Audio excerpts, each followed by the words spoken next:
A finals disappearing act. A 1-hour time limit. $6 million. The perfect mix that cost us the biggest potential what-if dynasty ever. No, we're not talking about another LeBron dynasty. We're not talking about another Warriors dynasty. This comes well before that.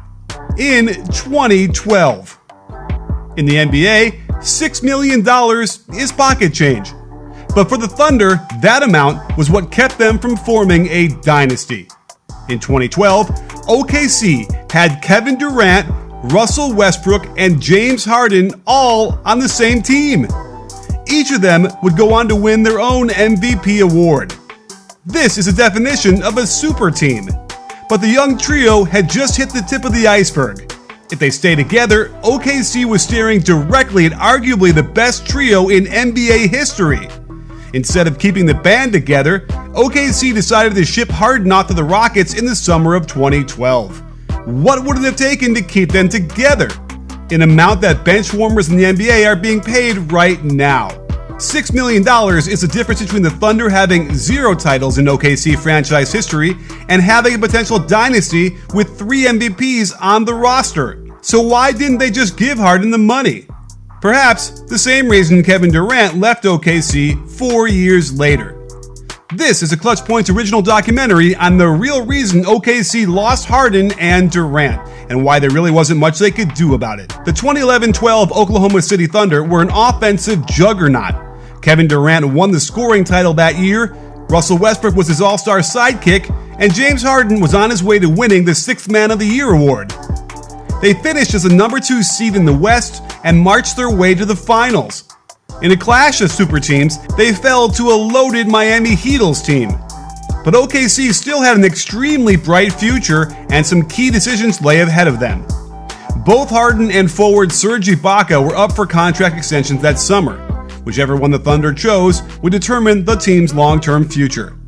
While Harden might have been the better player, Sam Presti didn't believe they had the money to keep him. There was a newly created repeater tax around the league, and it basically meant that teams had to pay a whole lot more if they kept spending too much year after year. Signing Harden to the max in 2012 would have forced them to pay the repeater tax a few years down the line, and Presti wanted to avoid that at all costs. Why? Because Oklahoma City was a small market team, and small market teams almost always have less money to throw around. Because of this, stars usually spurn small market teams to play in bigger markets. Let's pause for a second and think about all the times a star player has willingly left a small market. Jimmy Butler forced his way out of Minnesota. Anthony Davis refused to play for New Orleans until they traded him. LeBron moved on from Cleveland twice. Kawhi ghosted everyone in San Antonio until they traded him. And KD walked away from Oklahoma City. We'll get to that. All of those players played in bigger markets after leaving, and who can blame them? A bigger market provides more publicity, more popularity, and most of all, more money for their teams to spend. Smaller markets aren't blessed with lucrative TV contracts. Money is a little tighter all around. So, Sam Presti felt he had to choose between Ibaka and Harden that summer. Keeping both would be too expensive, and the repeater tax could drown a small market team like OKC. So, Presti chose Ibaka for a 4-year, $48 million extension. Before we criticize him for passing on a future MVP, the reasoning made sense at the time. Ibaka led the NBA in blocks that year. His presence down low fit better with KD and Westbrook. Harden, on the other hand, was just a good bench scorer with potential. It didn't help Harden's case that he basically disappeared in the 2012 finals. On the biggest stage, he was held to single-digit scoring in 3 of the 5 finals games. Maybe he wasn't clutch. Questions arose. Maybe he's not a big-time player. Maybe he's not ready for stardom. So Presti was ready to move on. But in a last-ditch attempt, he did offer Harden a 4-year, $54 million extension. But it was $6 million below his potential max. What's more was that Presti only gave Harden 1 hour to accept that deal. A life-changing decision for a 23-year-old James Harden, and Presti gave him 1 hour to decide. Harden could sense their lack of commitment, and he was insulted by the offer and the timing. Harden explained his pain afterwards.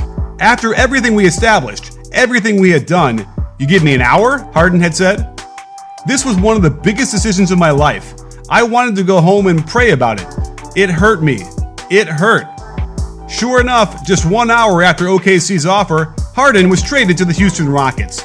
The Thunder received Kevin Martin, Jeremy Lamb, 2 first-round picks, and a second-rounder. Of those 3 picks, only Steven Adams became a lasting rotation player.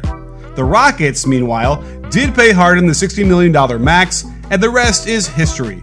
Having his own team in the reins to the offense, the Beard upped his scoring numbers almost every year of his career on his way to superstardom.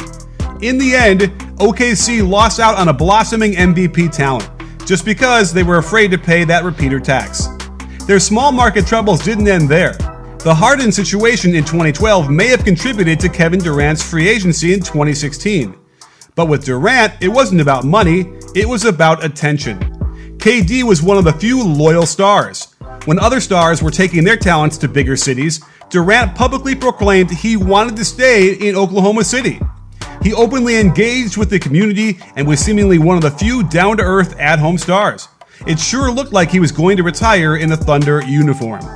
But Durant's rising stardom outgrew the dim lights of Oklahoma City. In 2016, they had just wasted another promising year. Most of us remember the Warriors blowing a 3-1 lead in the finals that year, but Durant and the Thunder did it first, blowing a 3-1 lead to the Warriors in the Western Conference Finals. KD felt he had done enough to warrant more attention. If you talked about the best players Durant can play at the time, my name, still today, is still not in that conversation, and I feel as though I went out there and proved it to you.